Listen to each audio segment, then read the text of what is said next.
Hello' ফ্ৰেণ্ডসকল, MB Assam YouTube চেনেলটিলৈ সকলোকে পুনৰবাৰ স্বাগতম জনাইছোঁ। মুখ্যমন্ত্ৰী মহোদয় আৰু বিত্তমন্ত্ৰীয়ে বাজেট অধিৱেশনত চৰকাৰী চাকৰি নিযুক্তিৰ ওপৰত বৃহৎ ঘোষণা কৰিছে। কি ঘোষণা কৰিছে? এটাও চৰকাৰী চাকৰি নথকা পৰিয়ালৰ যুৱক যুৱতীক আমি চৰকাৰী চাকৰি নিযুক্তিৰ পৰীক্ষাত 5%ৰ বেনিফিট দিম। এই 5%ৰ বেনিফিট পোৱাৰ লগে লগে চৰকাৰী চাকৰি এটা পৰিয়ালত পুঞ্জীভূত হৈ থকাৰ পৰিৱৰ্তে ই চৰকাৰী চাকৰি নাথাকা পৰিয়াললৈ বৃদ্ধি হ'ব। 94,000 চাকৰি আমি সফলতাৰে দিয়াৰ পিছত আৰু 35,000 নতুন চাকৰি দিয়াৰ প্ৰস্তাৱ কৰা হৈছে আজিৰ বাজেটত। ইয়াৰ উপৰিও 35,910টা পদৰ বাবে ইতিমধ্যে বিজ্ঞাপন প্ৰকাশ কৰা হৈছে আৰু ইয়াৰ জৰিয়তে মুঠ 1,30,416টা চৰকাৰী চাকৰিৰ সুবিধা সৃষ্টি কৰা হৈছে। যিসমূহ পৰিয়ালত চৰকাৰী বা ৰাজহুৱা খণ্ডত এজনো চাকৰিয়াল নাই, তেওঁলোকক সুবিধা দিয়াৰ অৰ্থে সিদ্ধান্ত লৈছো যে তেনে প্ৰাৰ্থীয়ে মুঠ 500 নম্বৰৰ সৈতে 5% অতিৰিক্ত নম্বৰ লাভ কৰিব। তৃতীয় আৰু চতুৰ্থ বৰ্গৰ সকলো পদৰ নিয়োগ প্ৰক্ৰিয়াত প্ৰাৰ্থী বাছনিৰ গুণগত মানৰ সৈতে আপোচ নকৰাকৈ এই ব্যৱস্থা কাৰ্যকৰী হ'ব। এইবিলাক প্লাছ নিযুক্তি। অধ্যক্ষ মহোদয়, আমাৰ যুৱক যুৱতীসকলক 1 লাখ চৰকাৰী চাকৰি প্ৰদান কৰিম বুলি আমাৰ চৰকাৰে দৃঢ়তাৰে ঘোষণা কৰিছিল।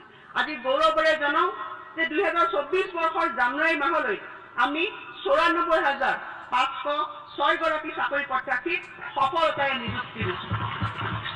বিতং তথ্য অধ্যক্ষ মহোদয় মই সদনত দাখিল কৰিছোঁ আৰু বিভাগ ভিত্তিক বিৱৰণ 2022, 23 আৰু 24 ইয়াত দাখিল কৰা হৈছে।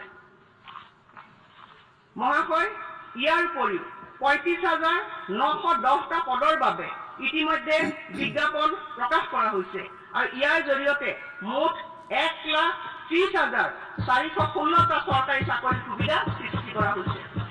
আপোনালোক সকলোৱে এই ক্ষেত্ৰত নিশ্চিত সহমত প্ৰকাশ কৰিব যে সম্ভৱপৰ কম সময়ৰ ভিতৰতে প্ৰথমবাৰৰ বাবে এনেকুৱা এক অভিলেখ পৰ্যায়ৰ নিযুক্তি প্ৰক্ৰিয়া সম্পন্ন হৈছে। এই নিযুক্তি প্ৰক্ৰিয়াৰ জৰিয়তে সৰ্বাধিক সংখ্যক পৰিয়ালক সামৰি লৈ আমি সামাজিক সমতা সম্ভৱ কৰিব বিচাৰিছোঁ। চৰকাৰী নিযুক্তিত সামাজিক সমতা।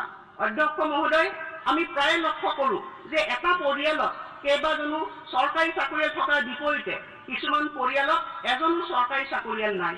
যিমান সম্ভৱ অধিক পৰিয়ালত চৰকাৰী চাকৰিৰ উপস্থিতি নিশ্চিত কৰাৰ জৰিয়তে চৰকাৰী নিযুক্তিত সামাজিক সমতাৰ বাতাবৰণ সৃষ্টি কৰা হ'ব আৰু এনে দৃষ্টিকোণ আগত ৰাখি মই ঘোষণা কৰিবলৈ পাই আনন্দিত হৈছোঁ যে এই নিযুক্তি প্ৰক্ৰিয়া অব্যাহত ৰখাৰ সময়ত আমাৰ চৰকাৰে সামাজিক সমতা প্ৰতিষ্ঠাৰ ওপৰত গুৰুত্ব আৰোপ কৰিব আৰু সেয়েহে আমি যিসমূহ পৰিয়ালত চৰকাৰী বা ৰাজহুৱা খণ্ডত এজনো চাকৰিয়াল নাই, তেওঁলোকক সুবিধা দিয়াৰ অৰ্থে সিদ্ধান্ত লৈছো যে তেনে প্ৰাৰ্থীয়ে মুঠ 500 নম্বৰৰ সৈতে 5% অতিৰিক্ত নম্বৰ লাভ কৰিব।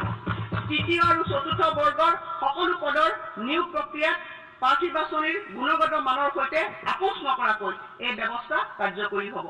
এই উদ্দেশ্যে আমি চলিত বছৰতে এখন নতুন বিধেয়ক উত্থাপন কৰিম। সকলোৱে এই ক্ষেত্ৰত নিশ্চিত সহমত প্ৰকাশ কৰিব যে সম্ভৱপৰ কম সময়ৰ ভিতৰতে প্ৰথমবাৰৰ বাবে এনেকুৱা এক অভিলেখ পৰ্যায়ৰ নিযুক্তি প্ৰক্ৰিয়া সম্পন্ন হৈছে। এই নিযুক্তি প্ৰক্ৰিয়াৰ জৰিয়তে সৰ্বাধিক সংখ্যক পৰিয়ালক সামৰি লৈ আমি সামাজিক সমতা সম্ভৱ কৰিব বিচাৰিছোঁ। চৰকাৰী নিযুক্তিত সামাজিক সমতা। অধ্যক্ষ মহোদয়, আমি প্ৰায় লক্ষ্য কৰোঁ যে এটা পৰিয়ালত কেইবাজনো চৰকাৰী চাকৰিয়াল থকাৰ বিপৰীতে কিছুমান পৰিয়ালত এজনো চৰকাৰী চাকৰিয়াল নাই।